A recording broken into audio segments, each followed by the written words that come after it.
A year ago, my brother and I purchased a 20-acre ranch in central Texas. This land had previously been used for cattle grazing, and we bought this land to create a wildlife sanctuary and retreat. Over the past year, we've already been able to see a lot of the native plants grow back rapidly, along with a lot of bigger animals such as bobcats, turkeys, and deer starting to return in much higher numbers. Here we can see the land a year ago when it was first bought, the cattle grazing leaving the woods and grasslands overgrown and unchecked. In this video, we'll be walking you through the steps we took over the last year to help the wildlife on the property, focusing on the process and why we undertook some of the projects, such as adding a lake, clearing out targeted portions of the land, and why building out more of the infrastructure on the property has been helpful as well. One of the first steps we took was building a pond at the lowest point of the property so that we could capture as much rainwater as possible from the surrounding area. First thing we had to do after selecting the area was test the ground quality to see if a liner would be needed, but after digging down, we started hitting clay, which is great news.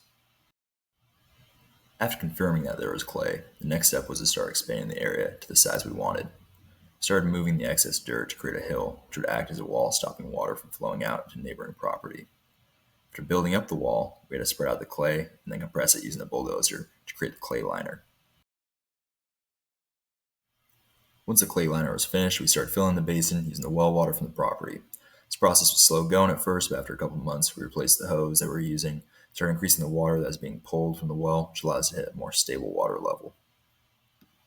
While we were filling up the pond from the well, we made sure to add Shalex, a chemical sealant, to help seal any seeks that might be appearing.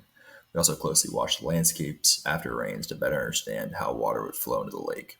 This helped us place French piping in the best locations to maximize the amount of water we were capturing, and helped us understand where we should plant both large and small grasses to address erosion.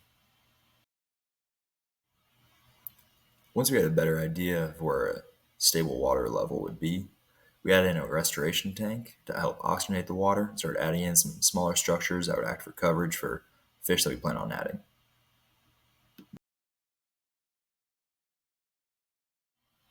We started off with 2,000 minnows, 300 bluegills, and 3 bass, making sure to run a variety of pH tests to confirm the quality of the water before adding the fish.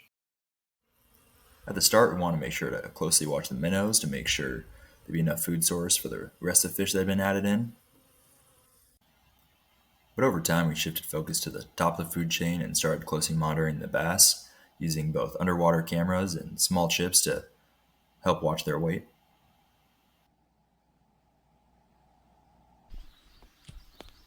We made sure to get a lot of fishing in as well, and by adding the small chips onto the bass, we were able to monitor their weight every time they were caught, over time making sure that weight was being gained and the health of the fish in the pond was overall going well.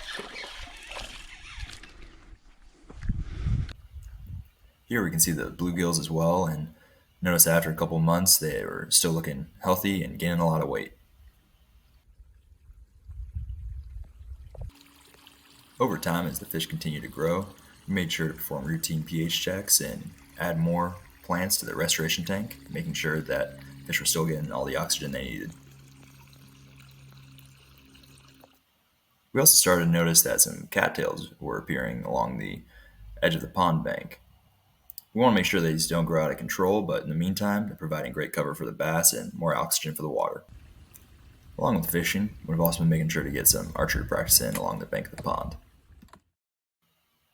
Building a pond has been a great way to draw in more wildlife, and the additional water source immediately started to increase the wildlife traffic in the area, but we also started to take additional steps such as clearing more land and adding in cameras to monitor the wildlife traffic. We started clearing out paths through the woods to make it easier for animals to pass through.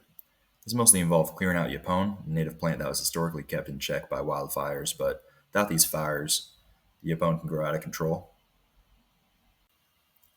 New clearings that provide more open areas for us to place cameras and track the animals passing through the property. We also stacked the yapone that was removed into brush piles to attract smaller animals, mostly birds, into the area, placing birdhouses along these spots as well. We've been tracking these animal patterns primarily using wildlife cameras, mostly when focusing on the larger animals on the property, such as turkeys, which gives us an idea of the land's overall health. It's similar to tracking the bass in the pond. By watching the top of the food chain, we get an understanding of whether the land has enough undergrowth to attract and sustain the population of the larger animals. This is one of the reasons that seeing predators such as bobcats is such a great sign. By far, the most common animal that we've been seeing is deer. These Texas white-tailed deer have been traveling in groups as large as 6, and been acting as great natural trail makers. This has given us great direction when it comes to what land should be cleared out in the future. Along with creating trails, they've helped create clearings. With the increased deer traffic, we're seeing more deer creating beddings for fawns, which helps clear out the dense amount of yapone and snowballs into adding additional animal traffic in the future. Our third main focus has been to build up the infrastructure on the property. When we first bought the property, it came with a small house and foundation for a barn. In the last year, one of the main priorities was completing the barn to house some of the larger machines that we plan on using. The barn has also been able to double as a workshop for a lot of the smaller projects that we've been working on, such as the restoration tank at the pond and some of the structures that we've been building for the bass. We've also added Tesla solar panels, Powerwall, and Starlink to now make the house completely off-grid.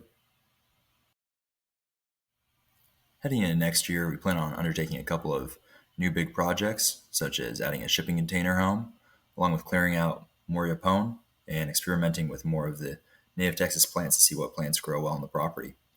Make sure to like and subscribe to the channel as we continue through this process for further updates.